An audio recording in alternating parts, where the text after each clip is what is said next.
ايضا يعني ممكن نقول ان الرياضه ايضا دور في هذا. الحقيقه ان مظاهر الحياه في مصر بالفعل قائمه.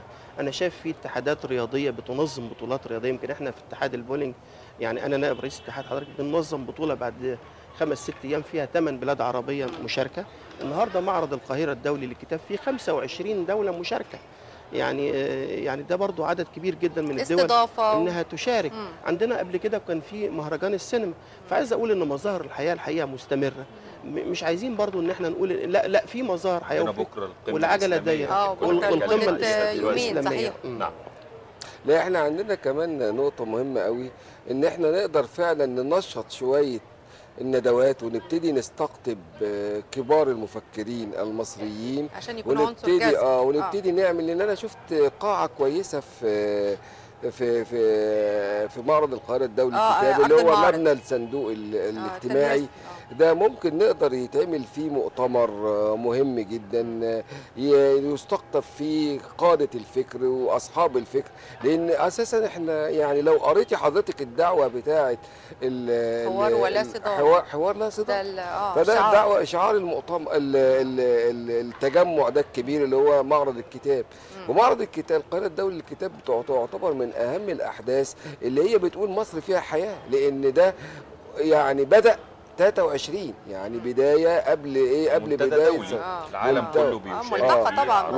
ويمكن حضرتك سجلتي مع دوله ليبيا وشفت انها ضيف الشرف هذا العام، ولم تكن ليبيا الوحيده اللي نازله بثقلها. ده بالعكس، ده احنا عندنا ناس من فلسطين وعندنا ناس من كل الدول العربيه. زي ما قال زميلي الدكتور احمد، قال ان في اكثر من 25 دوله مشتركه.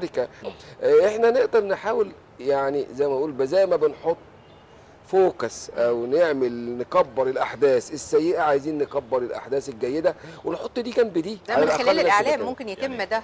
يعني دكتور احمد، لا ومن خلال الواقع كمان. يعني عشان الاعلام لكمال بيه الحقيقه عايز رسائل تطمين للمستثمر في هذه الاوضاع تحديدا. شايف ازاي انه ممكن يكون في استثمارات رغم انه كان في دعوات من منظمات دوليه بعدم انه مصر يعني من الدول رقم 4؟ كان النهارده عندنا خبر انا وتغريد النهارده رقم 4 على العالم الدول الغير امنه. شايف ده ازاي يتصلح في الظروف اللي احنا فيها؟ انا سعيد جدا بالسؤال ده، وعايز اقول لحضرتك يعني دايما بحب اصل الى الحقيقه من اكثر الطرق. ما ينفعش ان ما يبقاش عندك امن وتقول لي ان انا هجذب استثمارات جديده. ما تكلمنيش في كده. احنا بالبلدي كده بيقول لك ايه، راس المال ايه؟ جبان. فانا النهارده يعني ما عنديش امن، وبعدين الاعلام برضو مش مساعد. فالحقيقه انا عايز برضو في الحته دي ااكد على مفهوم الامن. لابد من الوقوع كل مؤسسات الدوله بما فيهم مؤسسه الرئاسه تقف بجانب الامن. وبرضو فكره الامن حضرتك لابد ان يعاد الاستراتيجيه الامنيه لوزاره الداخليه. بمعنى ان هناك يعني يبقى في عقيده موجوده يطلع منها شعار، لان الشعار الشرطه في خدمه الشعب مع الاحتفاظ بهيبه الدوله. صحيح. في نقطه ثانيه في الامن، هو اتكلم على جزء الحكومه. انا عايز اتكلم على المعارضه. المعارضه ليها دور هام جدا في الامن. احنا عايزين معارضه، حوار ببرامج، معارضه تبقى حوار برامج. لما الاقي حته اشتعلت، الناس اللي بتتحاور تمشي لحد ما الحريقه قصدك ان يعني ما يكونوش موجودين على الساحه السياسيه ويكون في مؤتمرات صحفيه وهكذا. زي بالظبط ما قالت وثيقه الازهر اللي مضى عليها، اللي توقع عليها الكنيسه بثلاث طوائفها، واللي مضى عليها كل زعماء المعارضه. ورغم كده تاني يوم كان في كوارث ويعني طبعا مآسي. ليه بقى؟ لان هو يعني بعض الاحيان الناس بتجد ان دي هو ما عندوش برنامج يقدر يصلح بيه، فهو عايز يبقى موجود دلوقتي، لان بعد كده لو كان في برنامج مش هيقدر يحطه قدام البرنامج القائم. فللاسف احنا عايزين المعارضه بما فيها من رموز هامه جدا، ومهمه جدا للاقتصاد المصري ومهمه جدا للشعب المصري. لما تلاقي حته فيها حريقه تطفيها او تبعد عنها على الاقل، يعني ان يكون هناك حوار جاد وبناء، وان يكون هناك تنازلات، وان تتحل واختفاء من الساحه لما يكون في مشكله من ناحيه المعارضه. يعني انا لازم اسيب الامن يلعب دوره وادعمه ازاي؟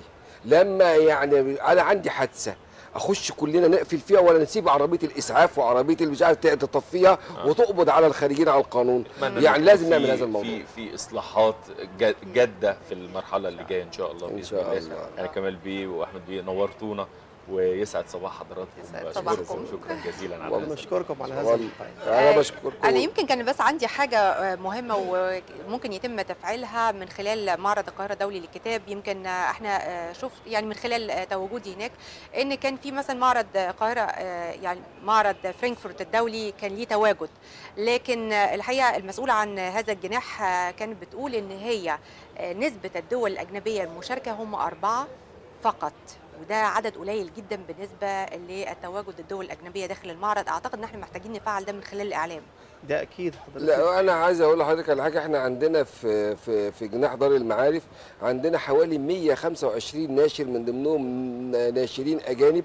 فلو زاروا جناح دار المعارف وهي مؤسسه حكوميه واخده بال حضرتك، فيها هتلاقوا فيها الحاجات دي. بس طبعا دور الاعلام ودور القائمين على تنظيم المعرض يتعين ان هم كانوا يبعتوا رسائل لمثل هذه وتطمينات. بس برضه ممكن يكون هم بعتوا رسائل انما لم تجد استجابه لان الوضع ما كانش مستقر. اعتقد حوار لا صدام، اعتقد ده شعار لطيف ممكن نختم بيه حوارنا.